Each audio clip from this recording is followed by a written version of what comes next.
Hey everyone, in today's video we are going to go over the rune priority list for the season 14.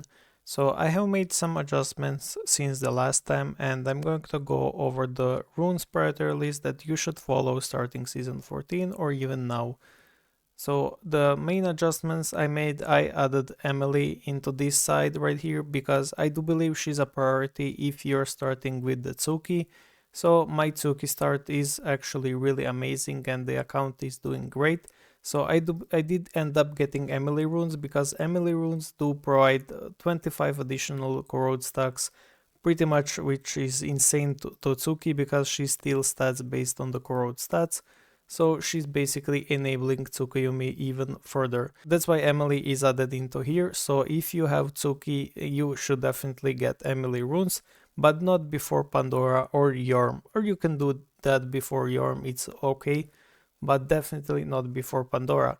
Pandora is a hero that definitely needs her exclusive runes because she ults a lot and 25% chance to take an additional action each time she takes action is insane because she does a lot of actions in the single round, so getting her runes is the absolute top priority.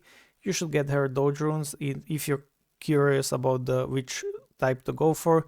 I have it right here in the root notes. So rune type, the main is dodge. If you can get dodge, like me, if you're unlucky with the purify stones and you don't have a lot of them, go for the subtype, which is DPS. And there's a reasoning, there is if needed notes, so if something didn't really fall in here. And there's the substats for the hero that you want to use. So substat is right this, or rather the rune stat. So I should probably rename it to substat. But yeah, these are the rune stats that you want on her. You want the Endbringer because she does ult a lot, and increasing her ult damage will increase her overall damage. And for the roll for unique, it's definitely worth it. She benefits having unique. So anything you're unclear about, you can just check these rune notes, and it has every single hero and every rune type you can run on them. Now back to our priority list. So I have this alt, which is about 63 days old. And I did manage to get Pandora epic runes, as the reason why she wants her legendary runes over anything is because she will become far more reliable. As you can see, the stats are pretty RNG, but at legendary she becomes 100%, so definitely worth it to get her legendary. She's also used in PV quite a lot, especially early because she's quite a cheesy hero. So those were the must-have heroes, so basically that's the main priority you should follow. It's ordered from the left to right. You also have some notes in here which explain the absolute priority. Both the heroes and their runes excel across multiple modes, giving the best value for the currency. And it says skip Eudora runes due to Arcane Arbella being a better hero. So the guide used to have Eudora in the first place as legendary, but since I do not recommend people to anymore get Eudora because Arcane Arbella is just simply better hero, I'm not suggesting unless you end up getting the Eudora, which might be the new guide because Arcane Arbella is leaving the oath, or rather she already left the oath summoning, so Eudora might become the main priority again if the new seasonal heroes are pretty bad. We move on to this tier, so paid runes. These are the runes that you can only get by paying or being lucky from the drops. So Lucifer the top priority, then Hela, and as you can see it goes right like this, so it's ordered.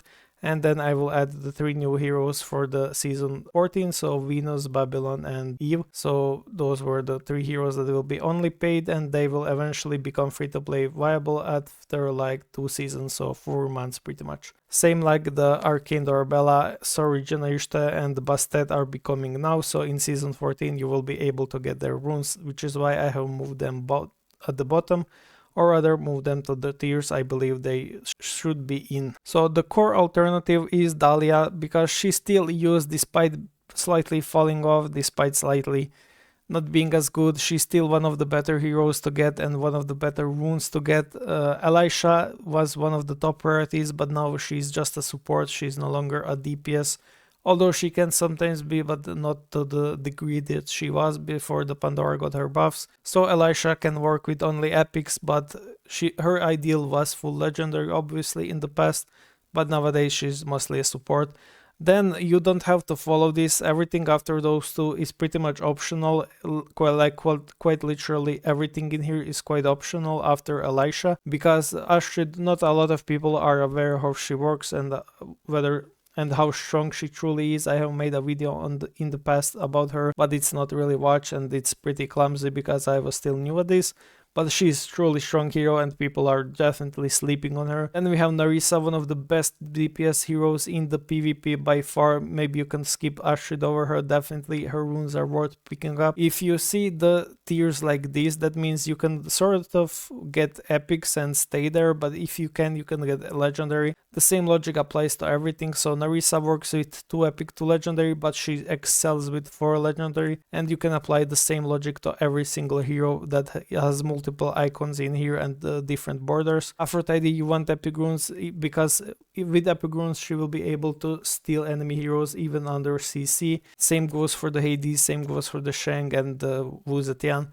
So definitely worth picking. Not Shang, she doesn't do that, that's her skill. So Isis, 2 epic, 2 legendary, ideally is 4 legendary, but that's mostly a Veil tier. I also have Veil's territory tier, so these are the heroes that people should Veil on their runes. Not really ordered, but you should definitely get heroes runed in this if you're a Veil. So yeah, Isis definitely worth picking up. Mavis also worth. So the way you get the EV heroes, you purchase all epics and then evolve them to legendary. You never purchase legendary. I have said that multiple times, written that multiple times.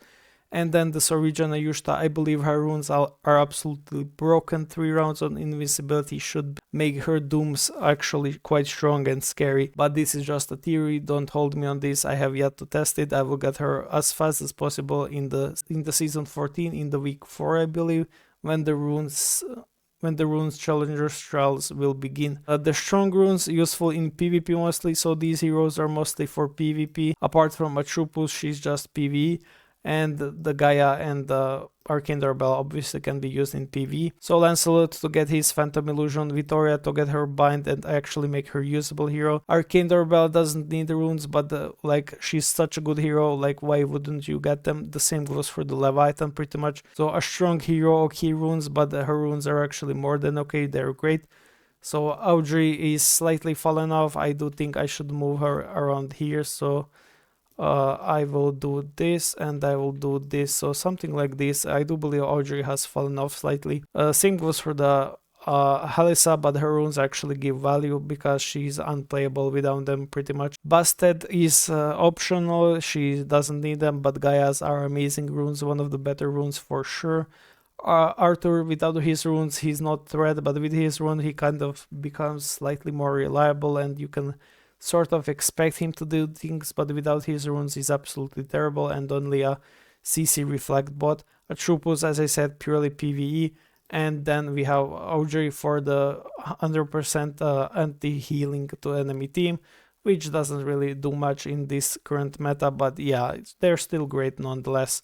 Then we have the team or meta dependent, so Lamia only if you're doing Rift Odyssey and she requires a rune, otherwise she's a safe skip. Wukong purely PvP, Mulan 2 epic 2 legendary for the PvP/PV, Amaterasu PvP, Persephone PvP, and yeah, pretty much all of these heroes just become PvP because most of the must-haves for PvE are in the first tier because they're the priority, as I said, and then the Dahlia, Ashid, and Elisha can work for PvE as well. The rest of the tiers, as I said, is mostly PvP. That's why you don't have to follow them in the order I laid out, but that's the order I would follow, so just a suggestion. You obviously can skip the heroes and do your own thing after you have the must-haves.